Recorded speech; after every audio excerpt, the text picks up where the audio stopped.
غزہ میں نسل کشی کے خلاف اسلام آباد میں ریلی، سینیٹر مشاہد حسین سمیت لوگوں کی بڑی تعداد میں شرکت۔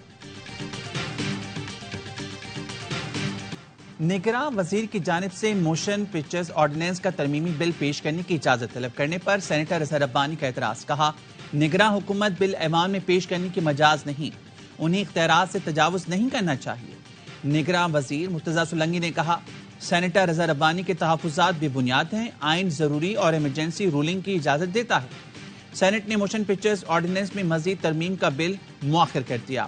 نون لیگ کی سینیٹر سعدیہ عباسی کے گرفتار سینیٹرز کے پروڈکشن آرڈر جاری نہ ہونے پر تحفظات، کہا میرا ضمیر کہتا ہے کہ اپنے ساتھیوں کے لیے آواز اٹھاؤں، مجھے نہیں پتا کسی نے کیا مگر عوامی نمائندے تو ہیں وہ۔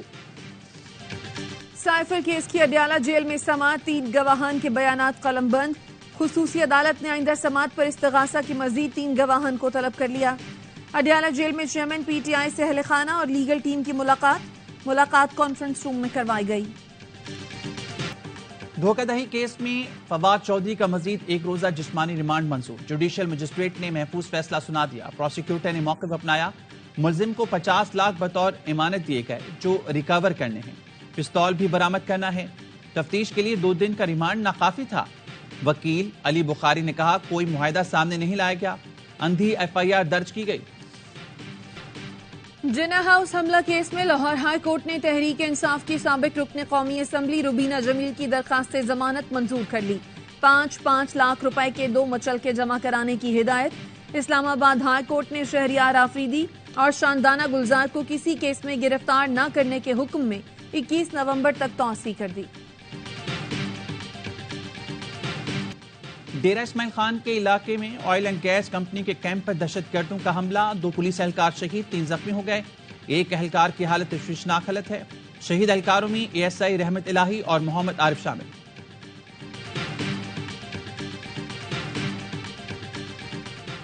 غیر قانونی غیر ملکیوں کی ملک بدری، مزید 9816 غیر قانونی مقیم افغان باشندے اپنے ملک واپس چلے گئے۔ اب تک 1,98,554 غیر قانونی مقیم غیر ملکی واپس جا چکے ہیں۔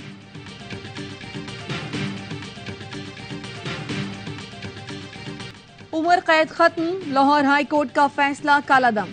سپریم کورٹ نے 15 سال بعد ملزم کو اغوا کیس سے بری کر دیا۔ ملزم محمد شاہد کو فروری 2008 میں بہاولپور سے گرفتار کیا گیا تھا۔ گرفتاری کے وقت ملزم شاہد کی عمر 15 سال تھی۔ سپریم کورٹ کے مطابق واقعے کا دہشت گردی سے کوئی تعلق ثابت نہیں ہو سکا۔ بدقسمتی سے کے ایم سی اب جھاڑو پوچھا کرنے والا ادارہ رہ گیا۔ ان کے پاس فنڈز نہیں، حکومت سے مدد لے کر تنخواہ ادا کرتے ہیں۔ پینشن کی ادائیگی میں تاخیر سے متعلق کیس میں سندھ ہائی کورٹ کے ریمارکس۔ جسٹس عقیل احمد عباسی نے کہا سپریم کورٹ نے حکم دیا تھا ادارے کو بااختیار بنایا جائے۔ عدالت نے محکمہ خزانہ اور کے ایم سی سے تفصیلی رپورٹ طلب کر لی۔ کوئٹہ میں کانگو سے متاثر ہونے والے مزید 3 افراد کو کراچی منتقل کر دیا گیا۔ 2 ڈاکٹرز اور 1 نرس شامل۔ ترجمان ینگ ڈاکٹرز ایسوسی ایشن کے مطابق کراچی منتقل کیے گئے مریضوں کی تعداد 12 ہو گئی ہے۔ 4 مریض کوئٹہ میں زیر علاج ہیں۔ میں گرج چمک کے ساتھ بارش، ٹھنڈی ہواؤں نے موسم سرد کر دیا۔ قلات، مستونگ، کوہلو اور چاغی میں بھی بادل برس پڑے، ٹھنڈ میں اضافہ ہو گیا۔ محکمہ موسمیات نے پنجاب، خیبر پختونخوا، گلگت بلتستان اور کشمیر میں 8 سے 9 نومبر تک بارش اور پہاڑوں پر برفباری کی پیشگوئی کی ہے۔ بارش کے دوران شمالی علاقے جانے والے سیاحوں کو محتاط رہنے کی ہدایت۔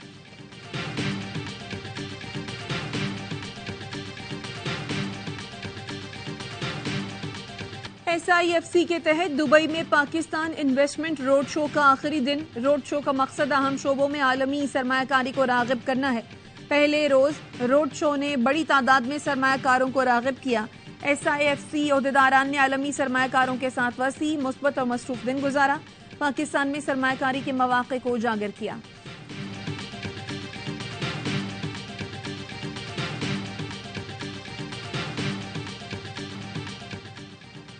انضمام الحق کا استعفیٰ ابھی منظور نہیں ہوا، چیزیں کلیئر ہونے پر دوبارہ چارج سنبھالیں گے۔ پاکستان کرکٹ بورڈ کی ڈائریکٹر میڈیا اینڈ کمیونیکیشن عالیہ رشید کہتی ہیں فیکٹ فائنڈنگ کمیٹی بنائی ہے جو معاملے کو دیکھ رہی ہے۔ انضمام الحق ہمارے ہیرو ہیں اور ہم سب ان کی عزت کرتے ہیں۔ بدقسمتی سے یہ چیزیں سامنے آ گئیں تو تحقیقات کی طرف جانا پڑا۔ جس کھلاڑی کا نام آ رہا ہے ان کے خلاف بھی کوئی تحقیقات نہیں ہوگی. صحافی ہونے کی وجہ سے میں کمیٹی سے الگ ہوئی. دورہ آسٹریلیا کے لیے سلیکشن کمیٹی کے سینئر رکن وقتی طور پر ذمہ داری سنبھالیں گے. افغانستان کا آسٹریلیا کو 292 رنز کا ہدف. ابراہیم زادران نے 129 رنز بنائے. راشد خان کا لاٹھی چارج. 18 گیندوں پر 35 رنز سکور کیے. ہدف کے تعاقب میں آسٹریلیا کی بیٹنگ جاری. کینگروز کی کامیابی اسے سیمی فائنل میں پہنچا دے گی. افغانستان کا راستہ مشکل بنا دے گی. میگا ایونٹ کے تمام میچز دیکھیے اے اسپورٹس پر براہ راست. اینجلو میتھیوز نے ٹائم آؤٹ کی ویڈیو ٹائم لائن کے ساتھ شیئر کی. پریس کانفرنس میں بھی خوب بھڑاس نکالی. بنگلہ دیش ٹیم اور شکیب کا رویہ ذلت آمیز قرار دیا. تنقید کے باوجود شکیب الحسن ڈٹ گئے. کہا اگر یہ اسپرٹ آف کرکٹ کے خلاف ہے تو آئی سی سی اپنا قانون بدل دے. جنٹل مین گیم میں گرما گرمی اس قدر بڑھی کہ میچ کے بعد کھلاڑیوں نے مسافر تک نہ کیا.